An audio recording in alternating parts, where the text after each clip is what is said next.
The Batman was so unbelievably good that we now have to ask the question, is the Batman better than The Dark Knight? Let's talk about why.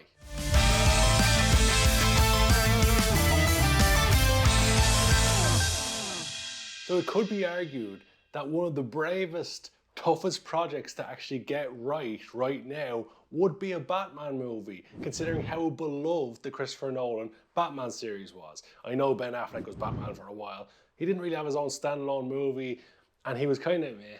Some people liked him. Some people, thought he was okay. I don't think anybody thinks he's one of the best Batman ever. But forgetting that, focusing on the Batman, it could be argued it's one of the most monumental tasks out there to make another outstanding Batman movie that stands alone from the Dark Knight series and is arguably better in certain elements than the Dark Knight series. And yet here we are with The Batman, directed by Matt Reeves, starring Robert Pattinson as Batman, and it blew me away how good this movie was. Now, I tried my best to stay away from all the fanfare, stay away from the trailers, and even some of the reviews I've seen coming out in the last week, because pretty much everybody is saying the same thing. It's sensational, it's amazing, it's one of the best Batman movies ever. Apart from like Ben Shapiro, who I saw on Twitter say, the Batman is bad. That guy's a fucking idiot. So you could be forgiven for thinking I'm just jumping on the bandwagon of saying it's great like everybody else is, but there's a reason everybody's saying it's great. Not because they've been told to say it, not because some conspiracy theory, because The Batman is actually a very good movie. Just last week, I watched The Godfather in the cinema. And when I spoke about The Godfather, I said one of the things that's fantastic in The Godfather is that every time the movie looks like it's about to slow down, every time your interest is possibly about to wane, something explosive happens, something that grabs you, something that keeps your attention. And that's exactly what happens in The Batman. Every time it slows down, or every time you think you know what's going to happen, something explosive happens, something exciting happens, and they just take the story in a different direction. Overall, it's a very, very well told story, and the pacing of the movie is absolutely phenomenal. A 3-hour movie absolutely flies by. When I watched the movie in the cinema just last night, I glanced at my watch at one point and realized 2 hours has whizzed by. It felt like only about 20 minutes had gone by. So much had happened. It kept my attention all the way through, and I was really hoping that the next hour wasn't going to go by as quickly because I was enjoying the hell out of that movie. Now, as I mentioned, it's a monumental task to make a Batman movie at the moment because you're always going to be compared to the Christopher Nolan movies. And rightly so, they're some of the best movies ever. There's a reason 2 of Christopher Nolan's Batman movies makes it into my 100 greatest ever movies list. Those movies are undoubtedly phenomenal, fantastically told, some of the best iterations of Batman ever told. So taking on a new Batman movie was going to have to be something completely special. It needed its own unique tone. It needed a pretty good Batman who's not overstated and not understated, and they definitely get that right. They need to get their bad guy right. They need to separate it from the Christopher Nolan movies, but also not go too wacky like the 90s movies. You don't have it. 3 million. I'll borrow it from you. 4 million. 5 million. That's a utility belt, not a money belt. 6 million. 7 million.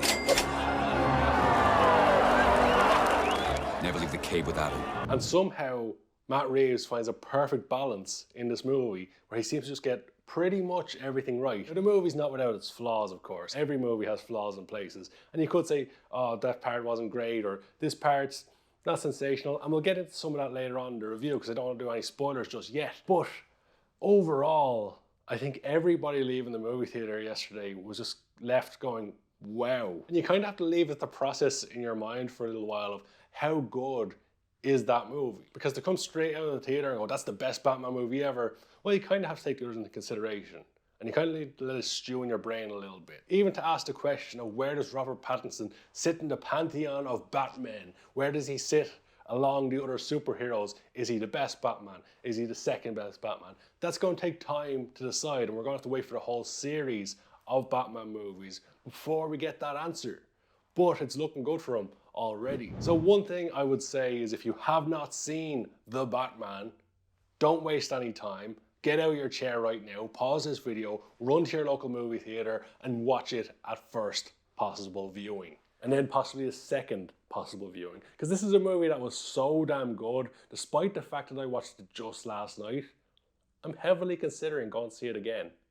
as soon as possible. Possibly 2 or 3 times, because the movie's just so damn good. It's shockingly good. So a couple of things were spoiled for me before I watched the movie. Like, I knew Colin Farrell was the Penguin, but if I went into that movie and no one had told me Colin Farrell plays the Penguin in that movie, I don't think anybody would know that that was Colin Farrell. I got you! I got you! Take that, you freaking psycho! Because he does such a phenomenal job of separating himself from Penguin and Colin Farrell. You can't detect his Irish accent in it, his makeup is phenomenal in it, and his performance is pretty damn good as well, to the point where I think if awards were available for this movie, because it's come out, you know, post-Oscar nomination season, he could be up for Best Supporting Actor. But in saying that, everybody's performance is pretty damn good in this movie. The casting director of this movie did a phenomenal job, because a lot of the casting in this movie you look at and you go, that's a bit strange. I think everybody looked at Robert Pattinson being cast as Batman, you're like, the sparkly vampire guy, he's gonna be Batman? But he's pretty damn good in the role of Batman. He does it really well, he makes it his own. And I think given a couple more movies, he could become a lot of people's favorite Batman. On top of that, you got Zoe Kravitz, and that was an interesting choice, putting her in the role of Catwoman. I'm sure there was a lot of big name actors going for it, but she was phenomenal in the movie too. And then on top of that, you've got Paul Dano, or Dano, I think it's Dano. And he's an actor who I never, ever in a million years would have cast as a bad guy in a Batman movie. And yet here we are. And I would argue, he's one of the best villains I've seen in any superhero movie. The guy is phenomenal. His villain character has elements of big villains we've seen in the past. Even the likes of Kevin Spacey's villain in Seven. I got elements of that because it's a thriller thing where he's taking out people for the sins that they commit. But in saying that, he's his own unique entity and he plays the role so well. On top of that, you got John Turturro. You've seen him in plenty of movies, a lot of Adam Sandler movies down the years. You've seen him in various other things, but this is the biggest role I remember seeing him in the role of Falcone. And he's sensational in the role. He plays this villainous gangster bad guy so damn well. It's like it's the role he was made to play. And it's fantastic to see an actor who's putting all his dues, being in so many movies and given so much passion in his performances down the years, to get a big role like this and be a standout performer in such a big movie is phenomenal. It's great to see it. But overall, you could look at every element of this movie and say they got the casting spot on in every element. And it's not something that a lot of movies do. So overall, you've got phenomenal pacing, phenomenally told story, a unique Batman, a unique setting, fantastic cast. I can't speak high enough about this movie. I don't want to overhype it, but then again, everybody going into this movie was telling me it was sensational. Reviews were telling me it was fantastic, and still I enjoyed every single minute of the movie. I could talk about this movie for days and days and days, but I'm sure you've got plenty of other things to do. But I will throw up a spoiler alert here, because there is a couple of things I want to talk about how good they were. So if you haven't seen the movie, pause the video, go watch it, come back, tell me your opinions in the comment section below. Even the choice of music in this movie was fantastic. The Nirvana song right from the beginning really sets the tone of the movie. The standout scene for me is when Alfred is in the room when the bomb explodes and Batman's racing back. He knows the bomb's gonna go off, but by the time he gets on the phone to someone, he's told that happened an hour ago. And that is so phenomenally done. It's very similar to the Watchmen movie, Zack Snyder's Watchmen movie. By the time the good guys figure out the bad guy's plan, it's too late. He's already done it. I'm not a comic book villain. Do you seriously think I'd explain my masterstroke to you if there were even the slightest possibility you could affect the outcome? I triggered it 35 minutes ago.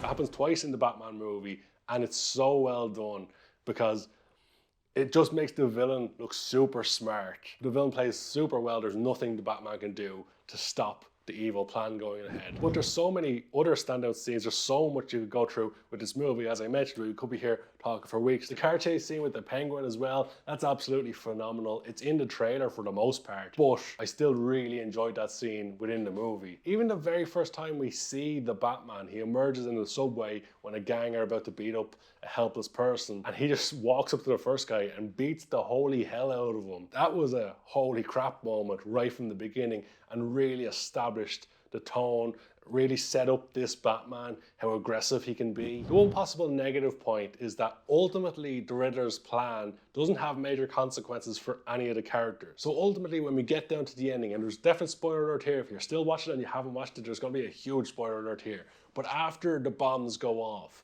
and the city is flooded and everybody's in Gotham Square Garden and the gunmen are in the rafters, ultimately start shooting people, nobody's actually killed.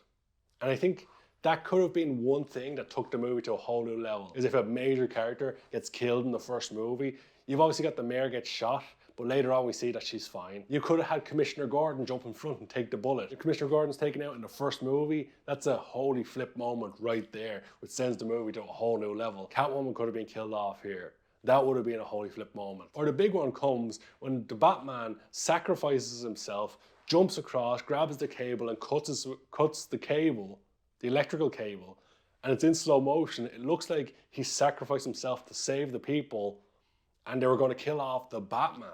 And could you imagine how amazing that would be? Of course they'd kill off the sequel, but if they kill off the Batman, and this is a standalone Batman movie, that moment when the Batman is dead on the ground in the pool of water after saving the people from being electrocuted, I think the cinema just goes silent.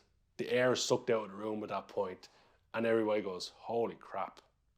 But then they wouldn't have the sequel and wouldn't make all that money. So they were never going to really do that. But I just think that would have been insane if they could have done that. But in saying that, it doesn't take anything away from the movie because, as I've mentioned many, many times, the movie is unbelievable. And I could sit here talking about different scenes from the movie all day long, perhaps all week long. But instead what I'm going to do is ask you to tell me your favorite scene in the comment section below. So when it comes down to the rating for the Batman, I'm going to do something I've never done on this channel before. I'm going to give it a 10 out of 10. That's the first movie to get a 10 out of 10 since I started doing movie reviews on this channel over a year ago.